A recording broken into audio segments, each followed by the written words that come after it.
इसी गुंबद के नीचे ज़री बनी हुई है और उस ज़री के अंदर जो है 4 कब्रें। जैसे पहली कब्र जो है इमाम अली नक़ी अलैहिस्सलातु वस्सलाम की कब्र है।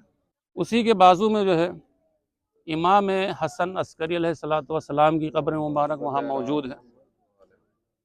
और उसके बाद उसके बाजू में नरजिस खातून इमाम ज़माना अलैहिस्सलातु वस्सलाम की जो वालिदा हैं, उनकी कब्र मुबारक भी इसी ज़री के अंदर मौजूद है।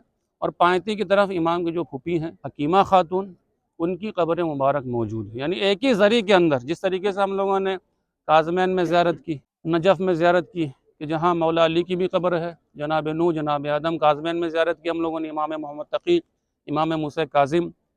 इसी तरीके से सामरा में जो ज़री आप लोगों को नज़र आ रहा है, इसी के अंदर 4 कब्रें बनी हुई हैं। इमाम अली नक़ी अलैहिस्सलातु वस्सलाम, इमाम हसन अस्करी, नरजिस खातून और हकीमा खातून।